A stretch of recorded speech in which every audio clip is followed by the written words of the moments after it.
Welcome to May 27th, where we are doing math with farm animals. And we have a guest speaker named E, who's joining us today to share lots of wisdom and himself and his time. And so if you are watching this later in the future and you have questions or want to continue any of the conversation that we have today, feel free to connect with me through email, and we can go from there and make any connections that need to be made.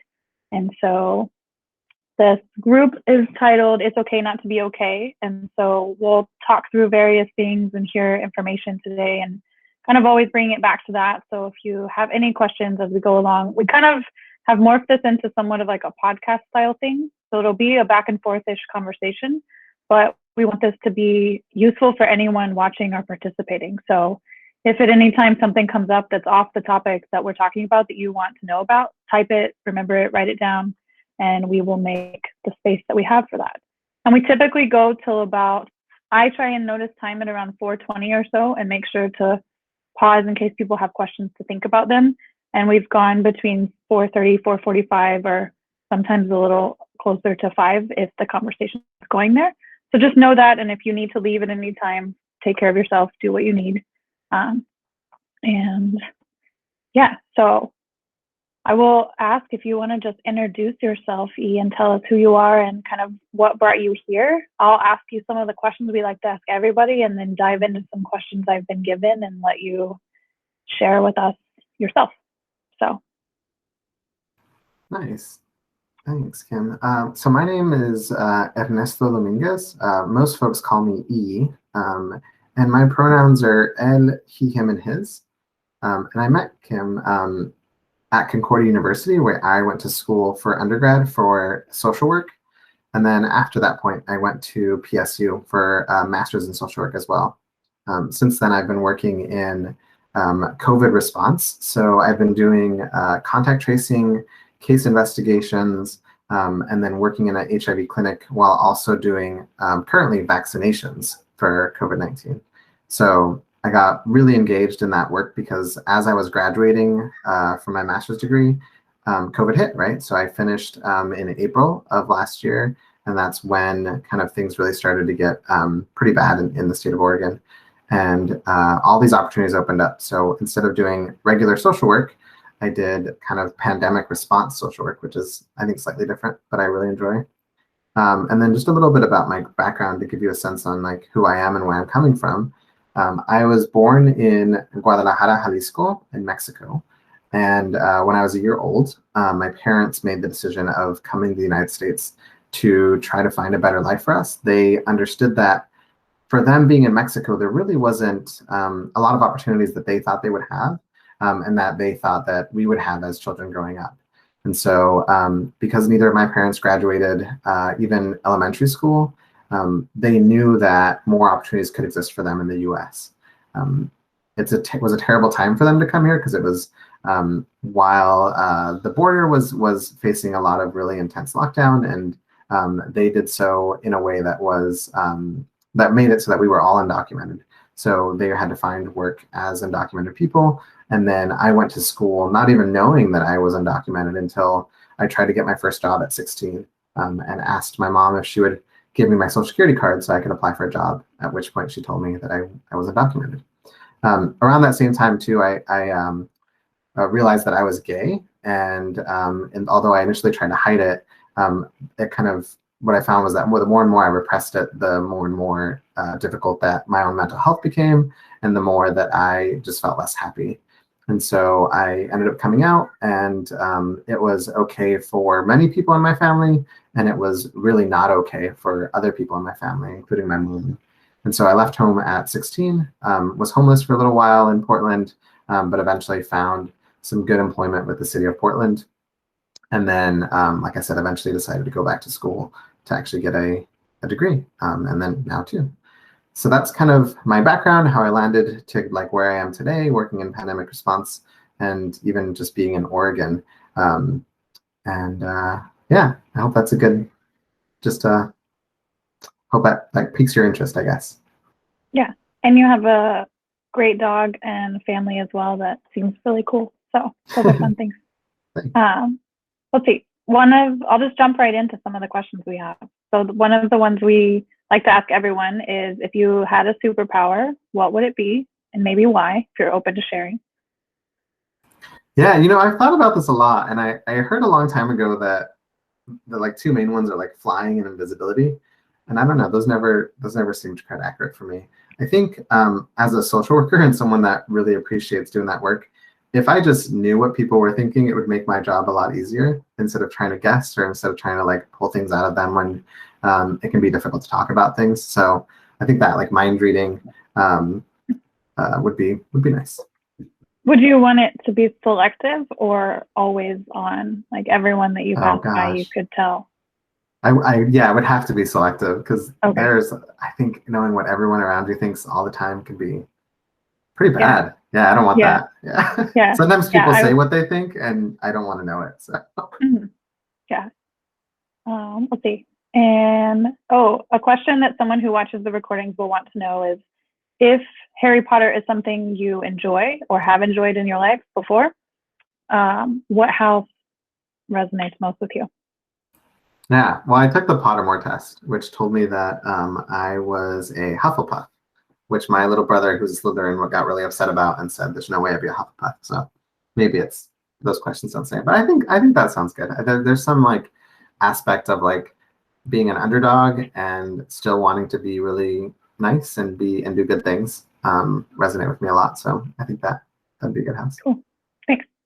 Uh, and yeah, we've been reminded that it's important to sometimes try and separate the art from the artist, and so Harry Potter's a conversation around that sometimes. Um, let's see. A more serious question: how would you define the word resilience, and what does the theme "It's okay not to be okay" mean to you? Take that as wherever you'd like to go. Yeah. Well, I think all the questions you've asked so far are serious. So I don't think any of them are not serious. But resilience to me is about through adversity or through challenges that we all have, being able to still kind of get back up again, try once more, continue to like strive for better or more or different. And in terms of it's okay not to be okay, I think that definitely connects to that aspect of it because when I think about social work, especially, right? So, as someone that provides direct counseling, like talk therapy, that provides that kind of emotional support to people, people often don't think that someone in that profession would also need counseling or therapy or talk therapy or that emotional support. That, like, if I'm providing it for someone else, then clearly I don't need it, right? But what I like to relate it to is like, people who fix cars still need someone to fix their car, right? And whether or not they can do some of those things on their own because they have some of those tools already is great. But also sometimes there are things that you just can't do. It's a different make, it's a different model, it's a car that you don't normally work on. It's an aspect of the car that you don't regularly do. So I think as terrible of an analogy that it is, like we all need other people, and sometimes that is a mirror to reflect kind of what we're saying back at us. Sometimes it's people on the outside seeing things that we don't see. In a lot of the work that I've done, I've noticed that there are things that I'm just not aware of about who I am, about my personality, about even like how I do work that someone on the outside is able to see, right? It's usually a lot easier for us to give advice to our friends or family than it is to like give advice to ourselves. And so having that external person can be really helpful. And so if you're not okay, if there's this idea that like not everything is always perfect and not everything is always happy, but you can find those supports. That's great, and that's actually I think more valuable than just always being that happy person or that peppy person or that person that has everything together. I find a lot of times there are points in my life where I just need that other person to like even just listen, even if they're not offering me advice back, even if they're just reflecting exactly the same thing that I say to them, or just being an ear for me to talk through what I'm going through, that can be really helpful. And so if we can allow ourselves, especially as someone that does this work professionally, to seek out that support and care, I think those are good things. Thanks for sharing that. And same-ish line of thinking. The last year's been a lot, and we've all had to navigate the last year, and we've all made it to here. So first of all, everyone here, you've made it through a very, very challenging year that has tested all of us. So be proud of yourself. No matter what you did to make it through, you survived.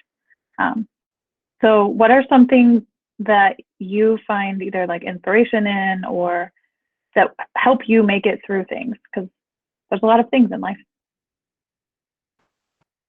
Yeah. And are there any tools you specifically would encourage people to look into if they're looking for new tools? That's a lot of questions. Those are really great It is. questions.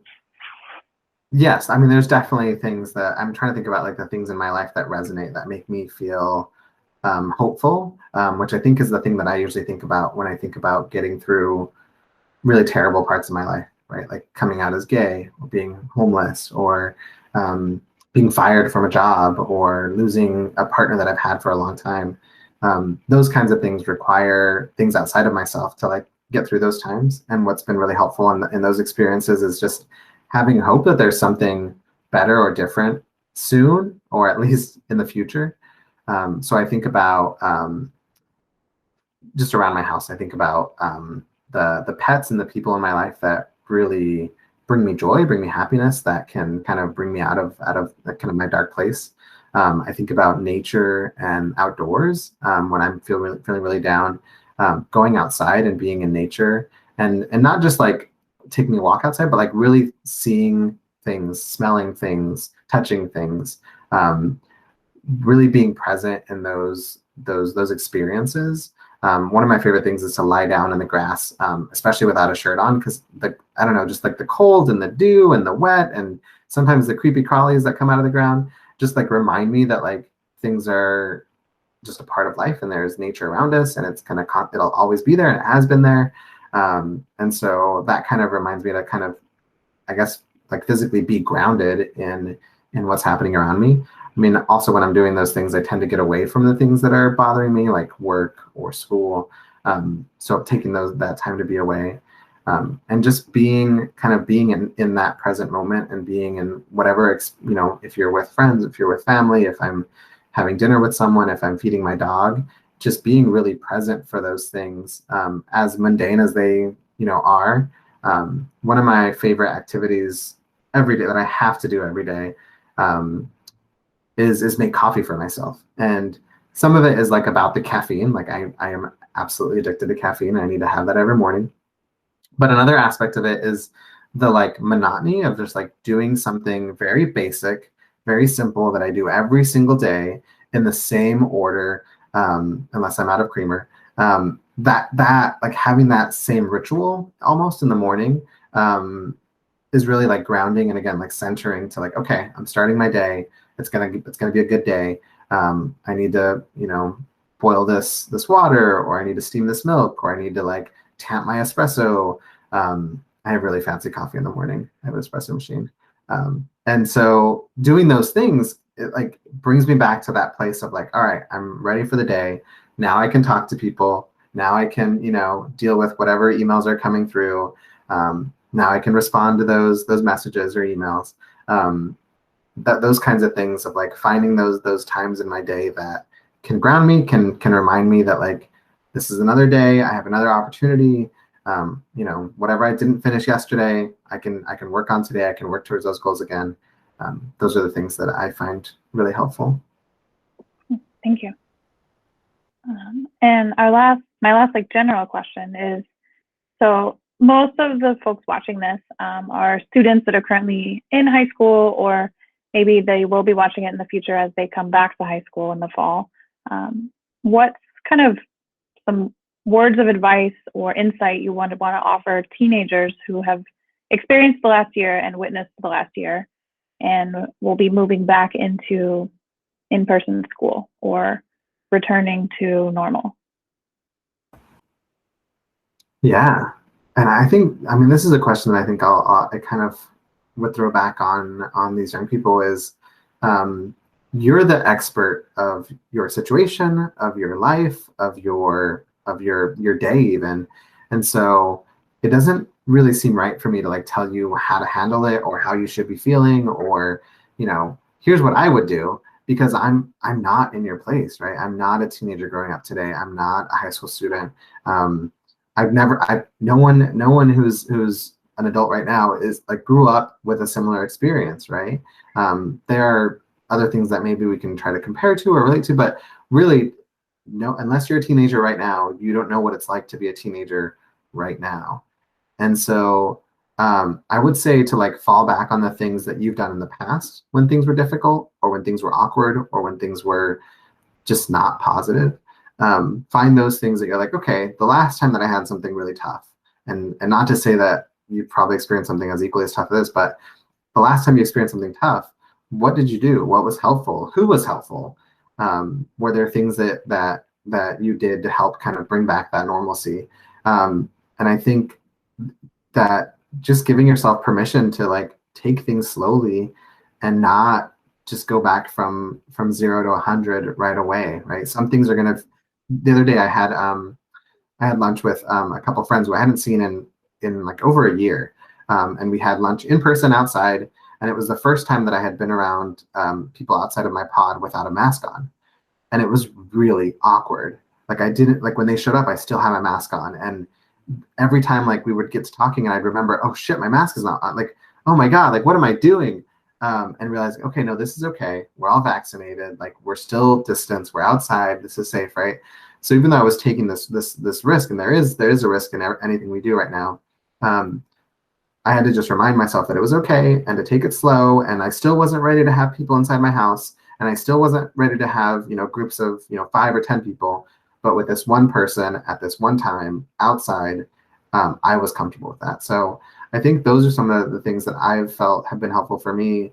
But again, it's going to be completely different for what you're going through in your experience. And so what I found really helpful is just having some of those conversations and saying to my friend, how would you feel about lunch? How would you feel about lunch outside without a mask on? How would you feel about, having to use the bathroom inside my house, even though I'm not going to let you stay in there, but you can use that bathroom? Finding out the comfort level for folks. And so with you, the same thing, checking in with yourself and saying, how would I feel about this? Like all of a sudden having a large group of people, or how would I feel about hugging or shaking hands or high-fiving each other? How would I feel about group work together, or spending time outside of school time with my friends? Like, what does that look like, and what am I comfortable with? And then having those check-ins with your friends or the other people in your life as well. I think for me, my fallback is always on communication, and maybe to a flaw too, like overly communicating, but that helps me just understand, like, what does everyone want? What is everyone okay with?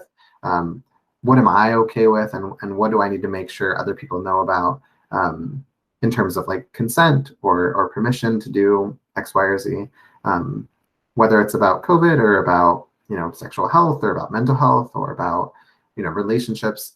That kind of stuff can be really helpful. Thank you. And I have 3, as no surprise, they are kind of multi-part questions. I have 3 questions that are either given or crafted for today.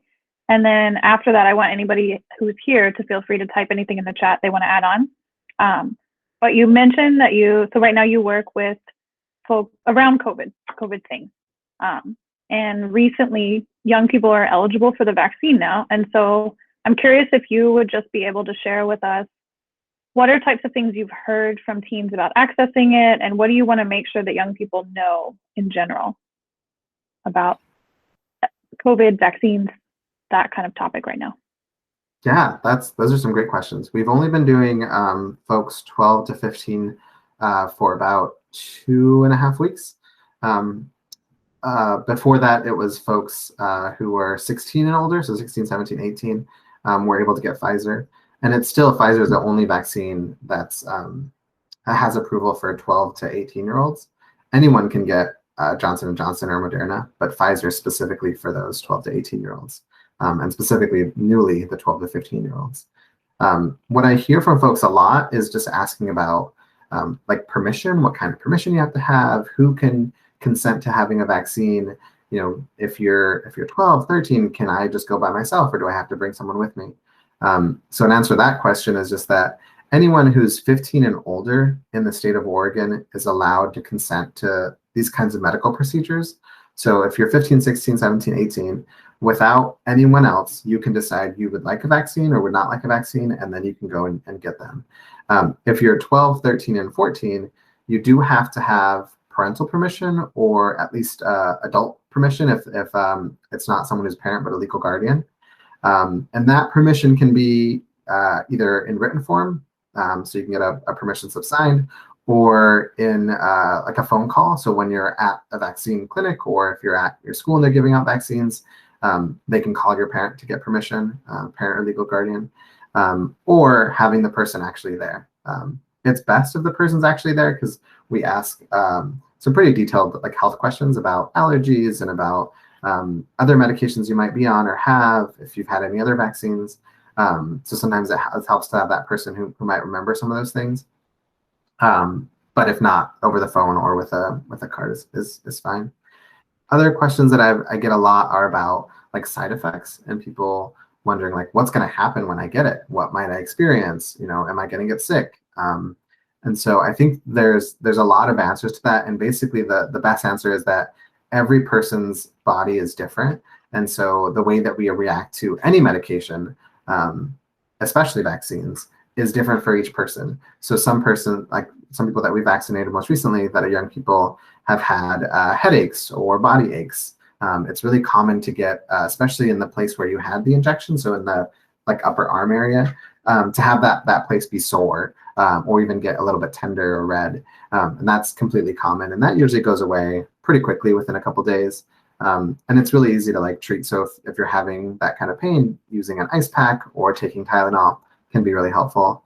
Other things that folks can sometimes have is like a fever,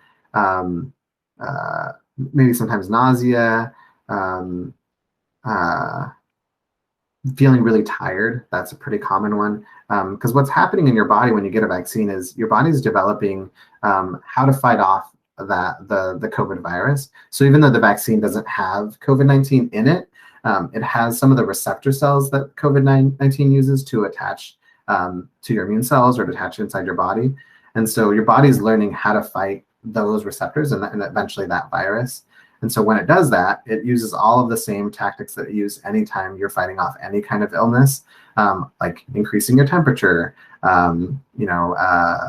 making you tired because you're using so much energy just to fight off this virus. You might feel soreness or tiredness in that area because a lot of your body's energy is going to that area to try to fight off the infection. So that's why ice or even moving your arm can be helpful because it spreads out the vaccine a little bit more in your body. But every person's different. Some people have a number of reactions. Some people have none. Some people have it to Pfizer and not to Moderna. Some people have, Johnson & Johnson right now has had the least amount of side effects. And that's because it's only a 1-dose vaccine. And so it doesn't activate your immune system twice. And so I think for you, it's about figuring out, what feels comfortable, getting the information from your medical provider, or when you go get a vaccine, asking any of these questions that seem uncomfortable or you haven't been able to ask, and then finding out what can you do if you do get, a headache or a fever. There are things that you can do to help it. Like I said, like taking Tylenol, using a cold pack, using a heat pack, even just resting, honestly, sleep, fluids, the things that are good for any time you're sick with anything can be really helpful. And something that I know many places have shared, but I would love if you could reiterate. The vaccine is free to anyone who wants it, and they don't need to add, there's nothing required to get the vaccine other than what you've already stated. Is that correct? Yeah, the federal government is making the vaccine allowable to anyone. You don't need at this point, you don't even need an appointment. A lot of places you can just show up when they're doing vaccinations, especially the county locations. At our county sites, we don't even ask for ID. We don't ask for health insurance information. We don't ask for, citizenship paperwork or like naturalization. We're not asking the people if they're citizens or not, if they're a permanent resident or not, if they have, those kinds of documentation. There are some, like if you go to the pharmacy or if you go to your doctor's office, they might ask you for your health insurance information and they'll bill them if you have it, but you won't be charged a copay. You won't be charged anything. So even if your insurance doesn't pay, and if you don't have insurance, they're not billing anyone. So yeah, there's no cost for it. People with or without insurance can go. All of the county clinics that I work with specifically, we don't ask for ID, we don't ask for health insurance information, we don't ask for any kind of documentation. It's just strictly verbal. What's your name? What's your date of birth? Where do you live? What's your phone number? A lot of these questions are optional, where you don't, like, if you don't want to give us your address, that's fine. The only reason that we use that information is to try to figure out who is getting vaccinated and what might be the places where folks are not having access or not getting vaccinated. And that's so that we can try to target communities, especially communities that haven't had access historically to medical care, maybe don't know that you can get a vaccine for free, maybe folks that speak different languages and not English. So it's for us to try to target. So for instance, right now we're seeing a larger gap in East County and Gresham versus downtown or in Lake Oswego, right? So we can focus our efforts to those areas to try to increase vaccination there. But it's not so that we can come to your house or mail you anything. Mm-hmm. I think I've also heard people wonder about, historically, there have been things done in the integral interest to communities and what I've been told and want to reiterate is that the vaccine clinics, when they're hosted by the county and when information is coming from the county, they're seeking out communities to increase access, not for any other purpose. It's correct, right? Yeah, and you're absolutely right. Like historically, communities of color especially have been targeted and have like public health has not always had the best interaction with people of color. There's been many documented like serious like medical fallacies that we've done to people of color. I'm thinking about like the Tuskegee trials. We were testing out syphilis medications and letting people get infected and then not treating them, which is just wild. I can't imagine us doing that now, but it historically has happened, right? It's the same with the social work profession, where initially social workers had some really terrible roles, including in some cases removing children from Native American families with little or no reason to do that, right? And so things that we would think of atrocious now have been done historically to communities of color. And even now, we're not perfect. Like the health field's not perfect. There's even been more recent studies about how pain is handled in healthcare industries and how people of color, specifically Black and brown people, have been made like disillusioned or disbelieved if they talk about pain they're having, where providers will think, oh, you're just trying to chase or get prescriptions for OxyContin or methadone or things like that, that even when someone has real pain, folks not believing them, right? Because we think, oh, they're going to use this to drugs, or they're going to sell this. So really terrible ways that we treat communities of color. So of course these communities would be, cautious or even like untrustworthy of these communities, right? It's part of the reason why I became a social worker, because most of the social workers I knew were white women, right? Straight white women. And so I wanted to present a different avenue of what it looks like to be a person of color in these fields, to be a man in these fields, and to be a queer person, an openly gay person in these fields, because that's not typically what we see. So yeah, definitely understandable why these communities would be afraid.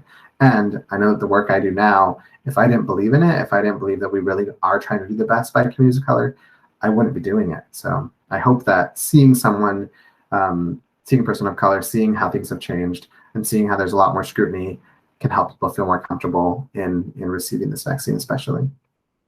Thanks. I wanted to switch topics to another area that I know you've worked in and are passionate about, which is sex ed and sex health. And I know in 2021, a lot of folks are trying to make sure that things are as inclusive as possible, but we're not there yet.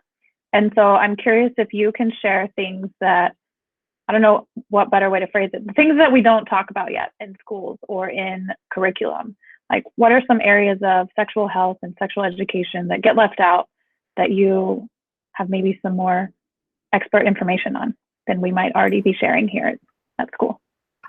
That's a lot. That's a lot of things question. That I wish. And so, yeah, I got multiple questions and they kind of all summarized into that. So yeah, I'm that's just great. curious, I mean, share what you would like to share. There's a lot. We are, and when I say we, I mean like public health. I mean education systems. I mean the state and the county. We're terrible at and have been at meeting the needs of our communities and really adapting to change. These systems are really huge, and so it takes us a while to catch up, basically. Things that young people know already or are talking about already or have found elsewhere already. It's taken us a while to get to this point, right? So like, it's not like all of a sudden we had gay young people or trans young people in schools. We've had them there for decades, but it's taking a long time for these systems to evolve to be like, hey, we need to actually talk to these folks and we need to actually give them accurate and complete information, right? How can you, like me, when I was a gay high school student, no one ever talked to me about gay sex or about like protection or about contraceptives for gay couples, right? All I ever heard was, don't get someone pregnant. And so I thought, well, I'm gay, that's not gonna happen. I'm good, right? Like I can just, everything's taken care of. What I never got was people talking to me about STDs or about being really honest about anal sex and not just talking specifically about vaginal sex. And so topics like that, I think, are grossly overlooked. Also about gender nonconforming folks, about trans folks, and how, you know, I hear a lot from other people in work that I do, like, oh, it's amazing to see how many like out you know, young people there are that are gender nonconforming or that use pronouns other than he or she, and I'm just like, really? Like, you're surprised by that? Like, they've been there this whole time. We just have never seen them, right? We've never given them the space for them. Yeah, exactly. I mean, Kim, you saw at Concordia where we were at, the idea of having a queer straight alliance on our campus. This is a college campus that teaches people in a very formal education. Like, these are people with degrees, these are people with doctorates. When I would ask them their pronouns, they'd be shocked that I would even ask them that, right? And so I think when we think of knowledge, we often think about like, oh, if you have a doctorate, you know everything. And it's like, no, we can learn a lot from these young people who know a lot more than we do and that we've been afraid to talk about or think about. And so I think education needs to get flipped a little bit and give more space for young people to teach us these things that we didn't grow up with. I mean, I didn't learn in school, and I teach myself over time. I have a couple specific questions, if that's helpful. Yeah. One question I get a lot is, what is the age at which someone can consent to receiving birth control or sexual education from their doctor without parent permission? And with that, the question usually follows up, if someone's family is not accepting of them as themselves, but they want medical care, how can they do that if they're under 18? Yeah. So that's a really good question. So like I said earlier, the medical age of consent in Oregon is 15, and that's for procedures or receiving medical care without a parent present. So that corresponds to everything, sexual health included. Education is free and available for everyone regardless of age. So a 12-year-old could ask questions about whatever they want to ask about at a doctor's office, and that information can be kept confidential.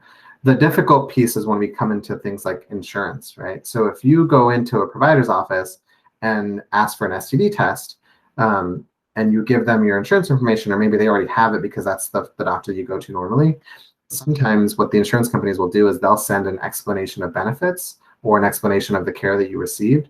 So it might say on that bill, hey, X person received STD testing on this date, and this is how much you owe or don't owe, and the insurance paid for it. That's becoming a lot better, especially in the past like 5 years. So my piece of advice would be, whenever you want to access something like that, ask those questions and say, the care that I'm getting today, can that be kept confidential? Can that be kept to just only me? Or would that be shared with, insurance companies or the owner of the insurance policy, which may be your parent or other guardian, to be sure of that. For folks under 15, unfortunately, there in a lot of cases is not a way to keep that stuff confidential. And that's for Oregon, right? So that's a state law that specifically passed here that says 15 is the age consent for medical procedures. In Washington, that law is different. And so depending on where you live, you can just Google age of consent, medical age of consent, and find that information to figure out in your area what it's like. And you can get treatment outside of your state if you're in that state. So if you live in Portland, but you drive up to Vancouver, or you get a ride up to Vancouver, or you take a bus up to Vancouver, you can access care there as well. Again, it would just be about figuring out what is the insurance information needed. Would they provide insurance to you if you don't have any? So that's the place where it can get difficult. But again, Can places such as Planned Parenthood and county clinics offer services without insurance to young people? Yeah, most times we can, depending on what the procedures are or what kind of care you're receiving. Things like contraception or even like abortion access, a lot of times can be done without insurance, especially if you don't have it or if the insurance you have is connected to your parents. There are things that unfortunately aren't able to be done without insurance, like more long-term care, cancer treatment, things like that. So it would just depend on what kind of care you're getting. Getting a condom is there's no insurance required. Getting birth control pills or things like that. Places like Planned Parenthood can provide those things without needing insurance information. But again, it's just about asking those questions before you go in or when you go in, before you get to the place of billing. And these places are well versed in having those conversations and speaking with people, even if you want to come in and say, I have a friend who needs this. What do they need? What would you charge them? What if you don't have insurance? What if you don't have money? And asking the question in that way, if that makes you feel more comfortable. Cool. Thank you. And I guess making my original question a little more specific, a question I often get is, what are some ways to practice safe sex and practice safe communication in relationships that aren't often talked about in class? I think, and what I mean by that is any relationship beyond just male and a female student. What are some things that you share on that in presentations?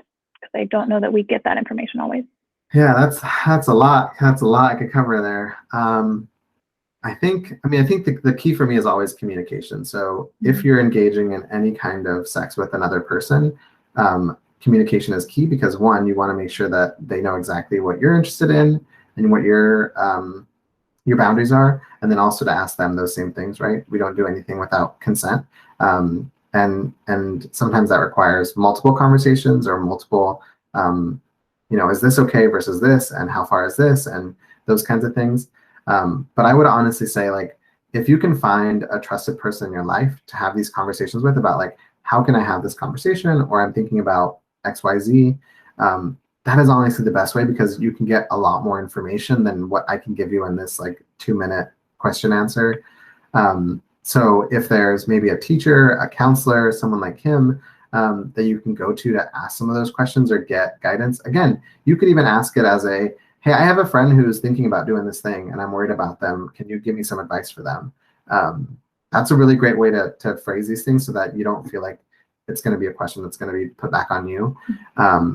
But finding those adults can be really helpful. I'm a mentor with Big Brothers Big Sisters, and so if you're part of a program like that, if you're part of a after school like mentorship program or have any folks in those places, getting that kind of support, even if that's outside of the regular classroom or even if that's outside of the regular school day, can be really helpful. Are there any local organizations or groups that young people might, like, you would suggest people to connect with or look up online to find peer support as well? Yeah, I'm not sure about peer support. Or just young adult mentorship support within communities. Yeah. Yeah. There's this great organization that I shamelessly used to volunteer for. And so I love plugging them because I think the work they do is amazing. It's called Advocates for Youth. So it's a national organization that does work all across the country. At one point, they sent me 1,000 condoms to give out on my school campuses, which I thought was great, for free. And they were like really nice condoms. And so, yeah, Advocates for Youth would be a great start. And they have tons and tons of information for students, for young people, but also for adults wanting to work with young people or provide education to young people. There's a lot of things you can print out as well. They have these really great series of pamphlets around, I think I might be, and then blank, and then now what? So it's like, I think I might be gay, now what? Or I think I might be trans, now what? And it provides you a lot of really great information about those things. There is a lot of sexual health information there as well, about like, what are the kinds of sex? What are ways to protect myself? What are things that I should or should not think about when engaging in sex? How can I ask the consent questions? Like, what are the laws in my state around consent? So I think those are really great resources, and they're constantly putting more information. They also run a blog that's specifically, all the posts are by young people and they're for young people. So you can ask questions. There's people that you can send an anonymous email to, and they'll answer specific questions that you might have. again, they're not going to be here locally, but they're definitely available. There's also a youth line, which I might Google it before we get finished here, but the youth line here in Portland is really great. It's only a few hours a day. I think most days a week, but that's a great way, again, to like connect with young people about questions that young people might be having or wanting to talk about. Thanks. And the last question is long, but it was given to me, so I'll just read as it was written, and then you can choose which parts make sense. It says, could you tell us more about your story and journey from self-discovery as an adolescent to where you are?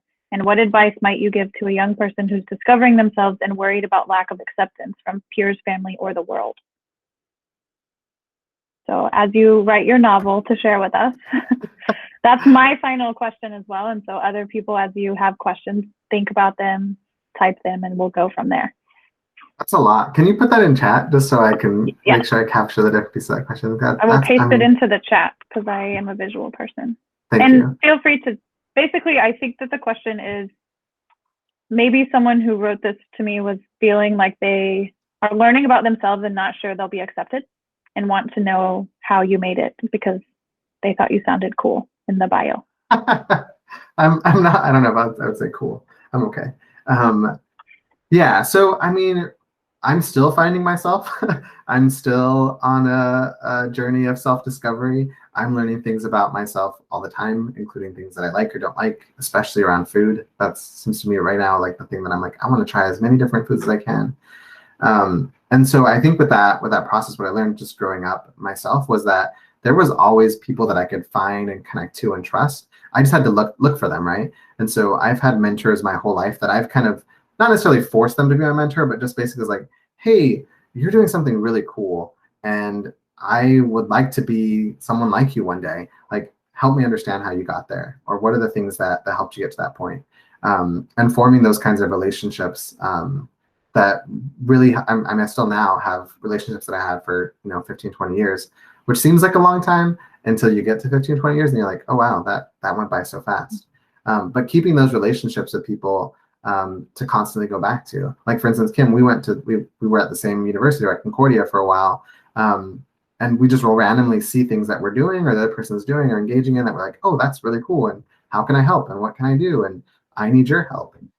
So finding those kinds of people. You are going to unfortunately find people in your life all the time that won't approve of who you are, of what you're doing, of your goals, of your values. And I think those are kind of really tough places to be in, to have to decide, is this what is more important to me, right? Finding myself or being who I am, or maintaining the relationship that I have, at least in the way that it is, right? My mom, when I came out to her, she had a really terrible time, right? It's something that I had been thinking about and kind of experimenting with and like talking to people about for 5 or 6 years before I told her. And when I did, she had basically had a few seconds of having this realization, and it was very, very hard for her. Not that it was the same as like me figuring out for myself, but she had a lot that she had to come to terms with, right? And as someone who was really religious, and she grew up in the Catholic Church, she didn't know how to accept that part of me. And so to her, love and like kindness and concern looked really different than I wanted it to look, right? To her, she felt like by telling me that it was against the Bible, or by telling me that it's not something she wanted, or that I would never have children, all these things, she thought she was showing me love by doing those things, right? And what I had to learn was that it was going to take her time. And when she kicked me out and asked me to like not live at home with her anymore, and I knew that would mean I would be homeless, it was hard to not hate her for that, and to not go into this place of like, the world is terrible. But I knew that I had these other supports, and hopefully you all do too, of like, even if it's not your parent, even if it's not the person you live with, there are people in your life that can provide guidance and support and kind of even just kindness that you might not always get from those people that are supposed to, right? Our family is supposed to care for us and love us and hug us and tell us they love us. And so if you can find those people to kind of latch onto or to connect to, before I came out to my mom, I had told 3 other people in my life who I knew that if things didn't go well, which they didn't, I could say, hey, I need a ride, or I need a place to stay, or I need, hey, will you talk to me about these homeless resources? I need to access them now, right? So how do I get there? What's the next step? So having a little bit of a plan really helped. Um, and that's because it was about my sexual orientation, right? But people could hate me for any of a million reasons, including that I talk too much. And so they're just going to be there. The haters are always going to be there. And if you can find the people that aren't haters, like Kim, you can kind of find those places to kind of really kind of grow into and kind of learn to be more of your authentic self, which I think is the ultimate goal. Yeah. Yeah, that was like the most concise way to answer that question so well. So those of you that are here, do you have any questions or things you'd like to ask me? And also, of course, if there's things that you want to share that I didn't ask about, I'm just the host of this space. This is for you all. Do I have to what type is your them, favorite food? Do I have to type my questions, or can I just like? No, you can just say them. Yeah, some people just prefer to type. So. Yeah, so I'm the president of GSA at San Barlow High School, and I was just wondering, we're trying to branch out into more advocacy work because this year we kind of been more of like a rant group for queers at Barlow, which just like makes sense like through quarantine, but we're trying to branch out to like more advocacy and like material needs for a lot of queer folks. Maybe looking into like a resource closet of like condoms or like binders or things like that. Do you have any like suggestions for branching out to advocacy / social work, like locally, if that makes sense? Yeah, absolutely. I think you might be surprised how many older gay queer folks would be happy to help you, right? Like when you said this, I was like, this is amazing. How can I help? So I think some of it is just like asking, right? Asking the right people. So how do we get in front of those right people to ask, right? So there's tons of agencies in town that specifically work with the LGBTQ community in all different areas. Some is about like sexual health. Some is about like aging well. So like folks that are older, queer folks who are living in community together or providing services to them. There's even like a rainbow coalition that does like Meals on Wheels deliveries specifically for queer folks. There's like drop-in centers and spaces for LGBTQ people through like Cascade AIDS Project. That's really great. We're finding that a lot of agencies are finding that having specific services for specific communities is really helpful, right? There's lots of places to get condoms in Portland, but having a specific place that says, hey, we are a place for gay men, or hey, we represent queer families and we want to serve them is more helpful sometimes, right? To have something you can more closely relate to. There's also a ton of groups online. So if you're on Instagram, if you're on TikTok, if you're on Facebook, there are groups that you can find there for LGBTQ people. And even just putting a post or having, shared content of like, hey, our high school is trying to do this thing. We need donations, or we need help connecting to the right people, or we need help writing an email to the one condom people so they can send them condoms or whatever. Or we need monetary donations so we can buy binders, or we need people to help sign this petition so that our school will let us do X, Y, or Z. Kim and I had this experience at our university that initially they didn't want to accept me, right? And they had a hard time with the fact that a gay person was going to be student body president. And so there is a lot of work that has to be done. And sometimes that work is really, really hard. And so my advice is always like, make sure you're taking care of yourself first. And then if you have space, doing these other things that can be challenging, but that can provide really great services for other people. So yes, if you ever need more connections, definitely reach out to Kim, and she can message me and we can try to find other resources. Kim is really good at finding resources and things that people might need. So that's a good place to start. But definitely if you get stuck or need more support or need another person to just like help cheerlead your cause, absolutely, I'd be happy to do that. And actually there's one, I'll put it in the chat here.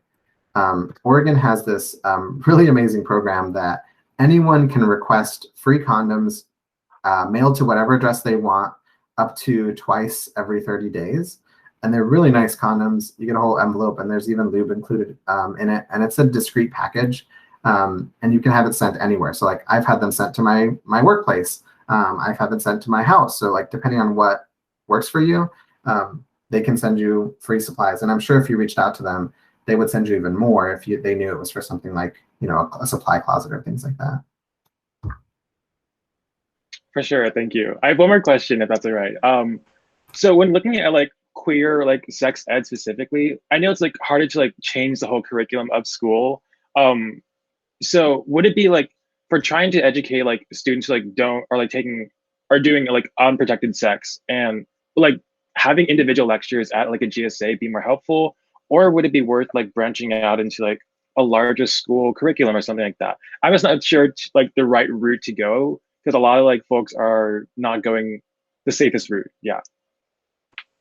That's a great question. And oftentimes I find that information that you think would help, someone who's gay or queer probably is going to help everyone, not just those queer or gay students. And also, we don't know who's gay or queer, right? Unless they tell us, there could be twice or 3 times or 4 times as many queer people at your school that you don't even know of because maybe they're not out. Maybe they don't want to be out. And so creating a curriculum that's for everyone, but that talks about everything or that is more inclusive can be really great because then anyone who gets it can get it. And also, if there's people in your school that maybe have siblings or maybe have friends that don't go to your school that also would need that information.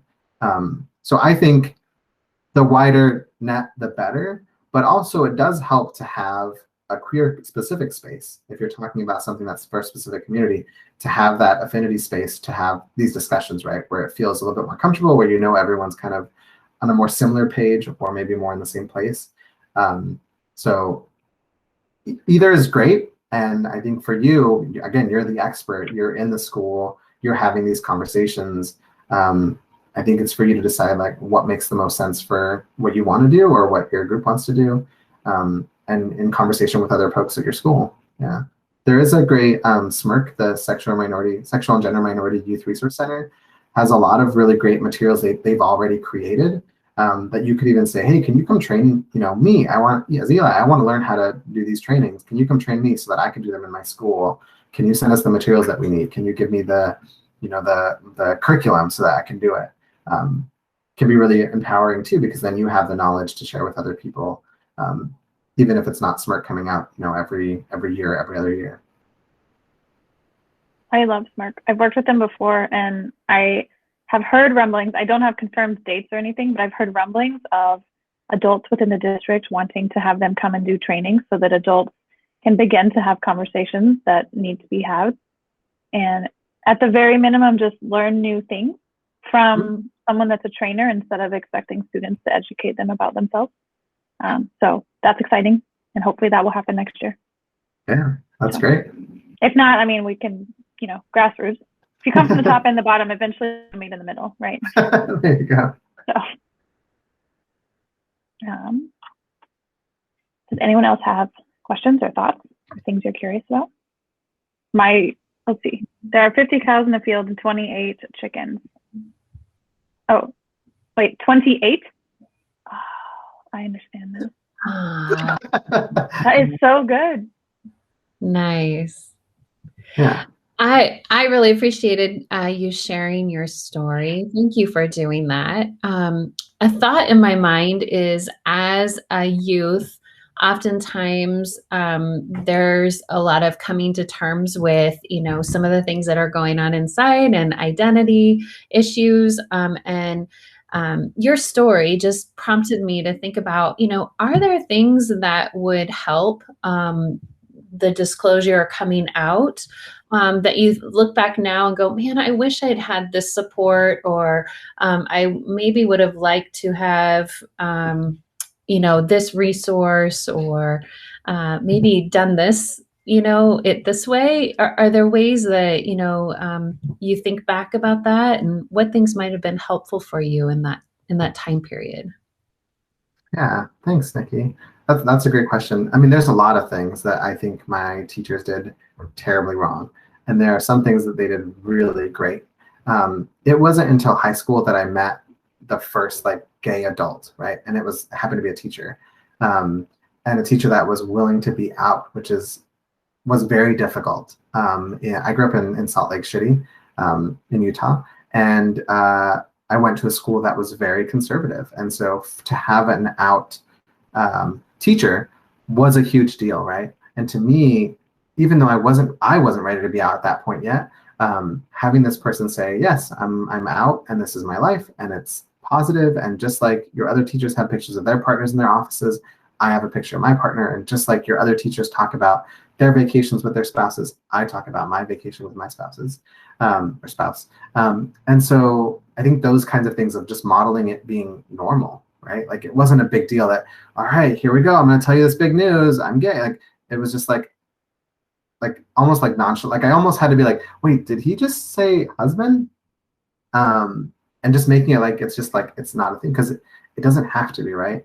But to me, sitting in that classroom, it was a big deal to have someone say those things, and to be happy, to be to have a job and to have a career and to have vacations. Like I was like, gay people can have vacations? Like what?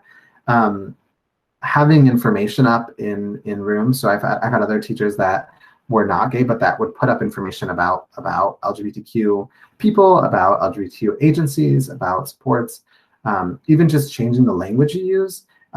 We use a lot of gender language in classrooms and in environments. And so even though I'm not perfect, I really try to not use gendered language as much as possible. There's lots of words that we can do, and we can be really creative about how we do it, that instead of just saying boyfriend or girlfriend, saying partner or person you're dating, instead of calling everyone you guys, or calling people comrades, or thank you all for being here. And it's awkward sometimes. Like I say y'all a lot, but it also builds a conversation, right? Like, why do you always say y'all? Are you from the South? Like no, I'm not. I just think that language is more inclusive than saying guys or girls or dudes, or so those two, like modeling that language and that kind of participation, and also having a curriculum that is inclusive of more types of people. So think about like the books that we read, or the authors that we're asking students to look at, or the topics that we're covering, to create more kind of openness or awareness. Because even if you don't have a gay student in front of you or a queer student in front of you, chances are maybe there's one in the hallway, or there's one sitting to the person next to the person you're talking to that will hear what you're doing, and those kind of things make a difference.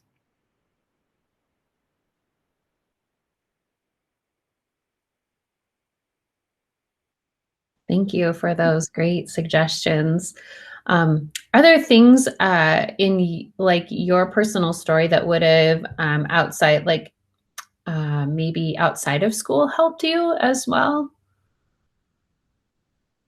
Yeah, I mean, just the visibility would have been nice. Like I said, I grew up in Salt Lake, and so I didn't see gay people.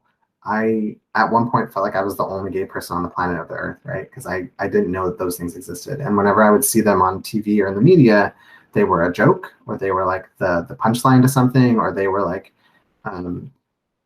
exaggerated to the point where, yes, there are gay people that are like that, or do have those lives or experiences, but it didn't make it seem like me, right? And they tended to be either like skinny white men, or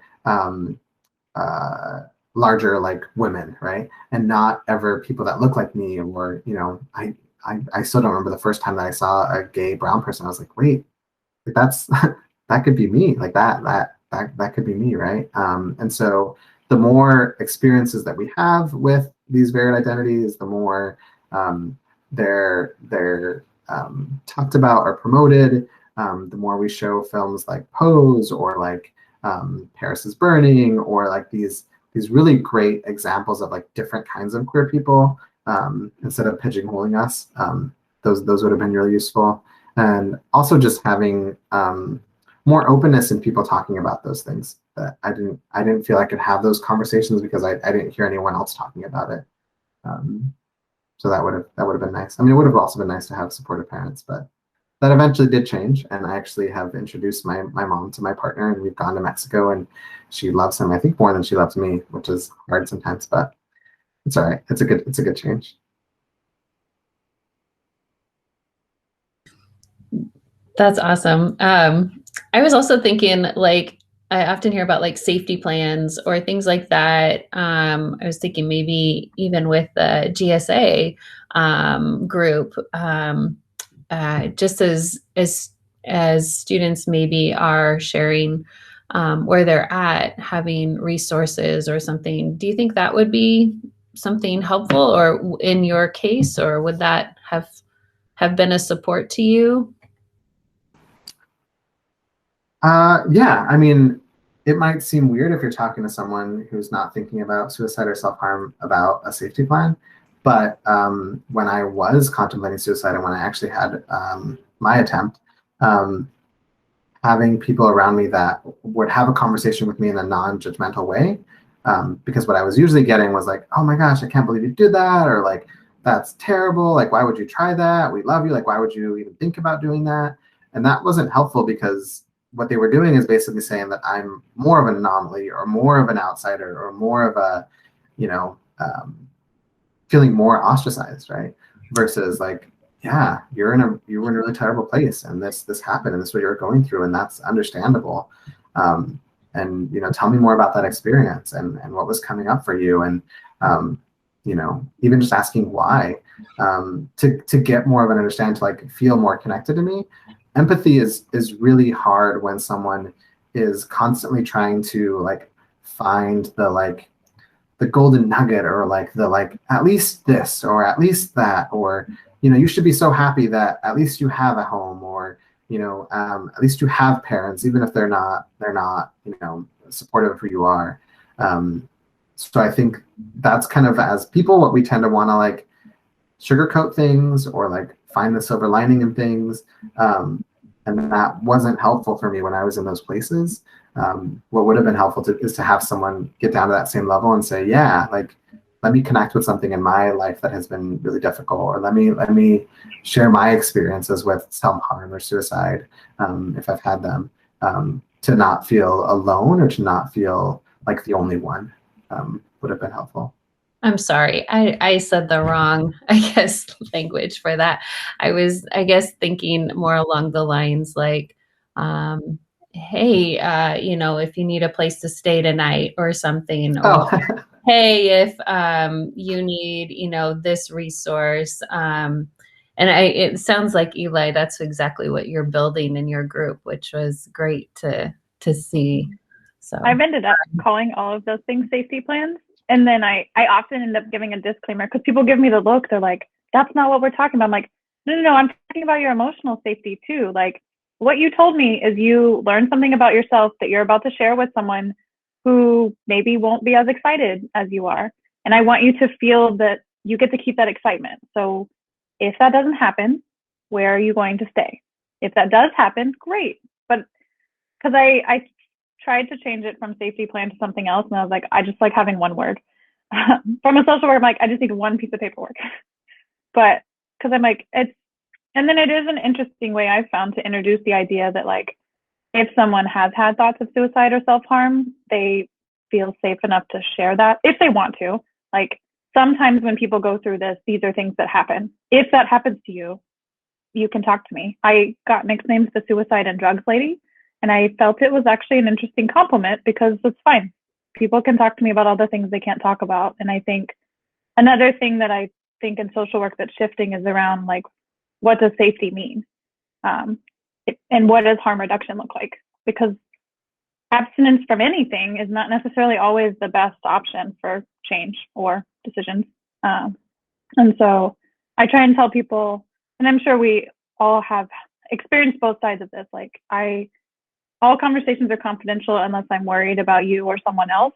And if I am worried, I will talk to you before I talk to someone, and we can make that plan together. Because I think with safety planning, it has a lot of things that haven't gone well, but it's not a bad phrase. It's just like, I'm worried that you're unsafe and I want to make a plan together. Because like you were saying, Eve, like the young people that talk with us, like it's their life. They're the experts. I don't know what you need. You don't live in my office. So like, I'm not planning for where you're sleeping because my office it doesn't work that way. So safety means a lot of things. So, and sometimes I just give candy while we wait till we talk about it. Because, processing time is important, especially for like, yeah, if anyone is not neurotypical or doesn't identify as neurotypical, like sometimes you need a minute to just let your brain catch up, let the computer do the spinning dial, and then you can talk about it. So, Does anyone else who's here have any questions they want to ask or topics they want to hear more about in 5 or 10 minutes at the most, probably? I have one more question. We're trying to branch out our GSA into just like larger. It's currently pretty small. We don't really have any allies currently. It's mainly just queer and trans folks, which is like amazing. But when we're trying to like reach out to allies or just supporters, I know like a couple of people like Instagram just like reached out like, I'm not out yet. I'm super happy you're out and being non-binary and super proud of that. But I try and lead them into GSA, but they're still a bit hesitant. And same with allies. There's just currently like a small knit group, which is amazing. But do you have any suggestions for like those outliers who are like DMing me and like just want to know more about it, but won't hit the join call, you know? Yeah, that's tough, and that's similar that I've experienced in when I was in high school and even in university, where you would think, oh, people are 18, 19, 20, 21, they're gonna feel comfortable, being themselves, and it's like, no. I know 30-year-olds that still aren't comfortable being, fully who they are, but that's fine. That people have their own journey and their own experiences. What I found at Concordia that was really helpful was having events in time that was specifically for group members. So like, these places where you all have to come together or all on the same Zoom call. And then having times when it was like a group or like a large event for everyone, right? So maybe it was like a game, like we did this thing called Guess the Straight Person, where we put up a panel of people and most of them were gay, so there was one person that was straight. And we asked people to ask questions and try to figure out who the straight person was, right? Really to kind of poke at this fun of this like, gaydar thing that like you can tell who's gay and who's not gay. And what we found was that almost everyone did not know who the gay person was and thought everyone was gay or no one was gay. So it was interesting. And that was a way that like it's fun, it's lighthearted, and it engaged a lot more people than would come to our normal meetings, right? We'd have meetings with like 12 people, but then these events were like 100 or 200 people because we had a movie screening and we were giving out popcorn and prizes, or because we got more buy-in from just like anyone. It also helped us a lot to partner with other groups. So like we partner with other multicultural clubs, like we had a Hawaii club because we have a huge Hawaiian population, the Latino club, or even like the Psychology Honor Society, people who you wouldn't normally like, yeah, who you wouldn't normally like think like, oh, of course they go together with the gay group. But it's because we had a shared vision, right? They had things they were working on. We had things we could work together and plan events together. And that way we were bringing memberships from both groups, right? And then maybe some of those people be like, hey, I actually like that group. I want to go join that group too. So that kind of like combining forces for good was really helpful. And then whenever anything we needed support, we had this other group of people like, hey, Psychi, you all love volunteering. Like, do you want to help us set up for this event we're doing? We're having drag queens here and talking about how does drag look over time.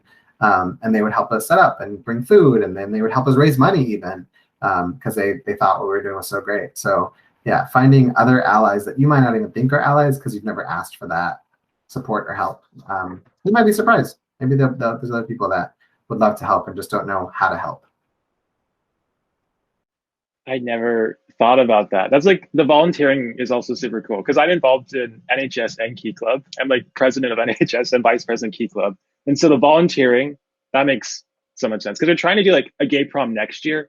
And we're trying to think about how we're going to set that up and like a volunteering opportunity or something like that. That just, yeah, that makes sense. Yeah, oh, sorry. Go for it. Oh, we would encourage one thing that worked really well, probably too well actually. We would encourage other professors to give like extra credit or to give opportunities for people to like make up, especially missed assignments or missed grades, if they came to our events or volunteered at our events. Because again, like it helped that teacher get engagement and involvement, especially if the course was, maybe it was human sexuality, maybe it was health, maybe it was, whatever. If you could find a connection and say, hey, we're doing this event that directly correlates to what you're doing, give extra credit or give people some kind of incentive to want to participate. Because in that way they stay, right? And they experience this thing that we want to share more broadly. So I was just going to add, Eli, in a previous life before I was at Barlow, I ran Sun programs and did events, and at Concordia I ran volunteer things. So I'm more than happy to share all of the things and helping you all do all of that and be the adult that signs the paperwork for the things that you all are doing. And so whatever you need, and I know I'm offering a lot here, and so please take me up on it and have the high expectations that you should. Like, I want to help this happen. So, and I'm excited for it. Like, the pandemic has been a lot, and I think a lot of people have found community after really dark places, like the darkness comes before the light or some cliche like that. But I'm excited to see what's happening as we all come out in the new way of the pandemic. So. And if you all need help with money, that's something I'm really good at, is like raising money for things. So if that is something you need help with, anyone here for any event that you're planning or wanting to do, like, let me know. I'm happy to help. This was really exciting.